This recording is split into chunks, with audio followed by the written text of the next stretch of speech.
జగన్మోహన్ రెడ్డి గారిని ప్రేమించే ప్రతి ఒక్కడు కూడా నిద్రలో లేపి సిద్ధమా అంటే సిద్ధమనే అంటాడు. కానీ నేను అడుగుతున్నాను, 2024లో కూడా ఎందుకు జగన్మోహన్ రెడ్డి గారికి ఓటు వేయాలి, ఓటు వేయించాలి అనేది ఒకసారి మనం మాట్లాడుకోవాల్సిన అవసరం ఉంది.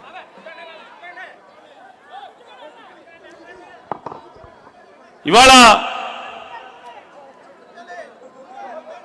జగన్మోహన్ రెడ్డి గారు ఆయన ఎప్పుడు ఒకటే చెప్తాడు, నేను రాజకీయ నాయకుల్ని నమ్ముకోలేదు, నేను నమ్మింది ముగ్గురిని, ఒకళ్ళు దేవుడు, 2 ప్రజలు, 3 జెండా మోసే కార్యకర్తల్ని మాత్రమే నేను నమ్ముకున్నాను.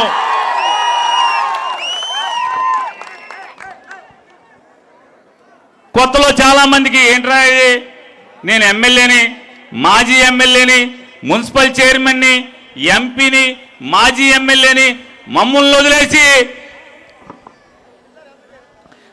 వదిలేసి జనాన్ని నమ్ముకున్నానంటాడు, దేవుణ్ణి నమ్ముకున్నానంటాడు, ఆఖరికి బొట్టబొట్టోళ్ళు జెండా మోసే కార్యకర్తను నమ్ముకుంటాడేంటని చాలా మంది నాలో ఉన్నట్లుగా బాధేసేది.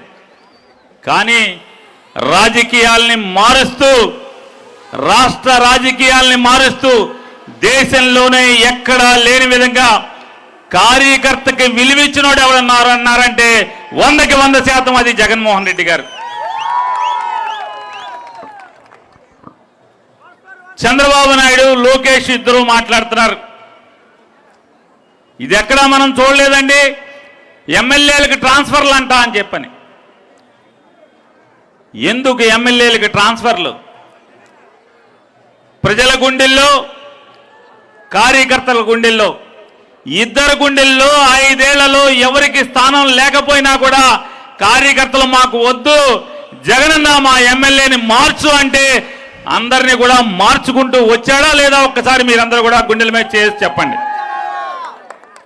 మరి మాకు కార్యకర్తలకు విలువిచ్చినట్టా కాదా?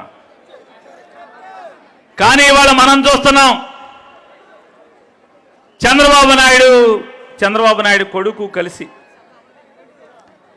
డబ్బుంటేనే టిక్కెట్లు, డబ్బు ఉందా, ఎన్నాళ్ళ నుంచి జెండా మోస్తున్నావు కాదు, తెలుగుదేశం జెండా కూడా మోస్తున్న వాళ్ళు ఉన్నారు ఎన్నో సంవత్సరాల నుంచి.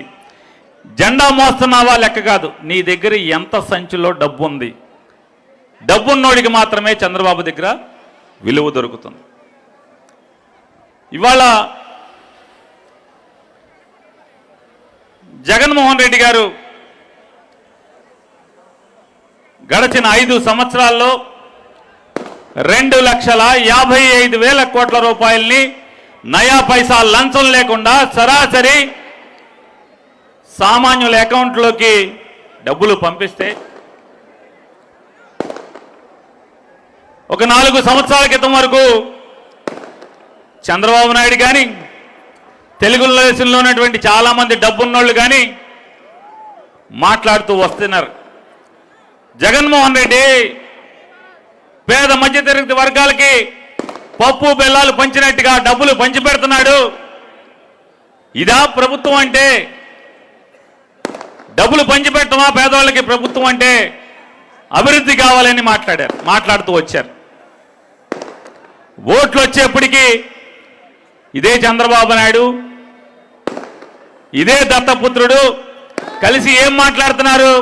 జగన్మోహన్ రెడ్డి గారి కంటే కూడా మేము ఎక్కువగా డబ్బులు మీకు పంపిస్తాం, ఆర్టీసీ చెయ్యాపితే చాలు బస్ ఎక్కి మీరు డబ్బులుగా ఇవ్వక్కర్లేదు, ఫ్రీగా వెళ్ళిపోవచ్చు అంటే 5 ఏళ్లలో 2,55,000 కోట్ల రూపాయలు నేరుగా ప్రజలకు పంపిస్తే, ఆ పంపించినప్పుడు రాష్ట్రం దివాళా తీస్తుందన్న వాళ్ళు ఇవాళ చంద్రబాబు నాయుడు ఇచ్చేటువంటి 6 హామీలు ఇంటింటికి పాంప్లెట్ ఇస్తున్నారు.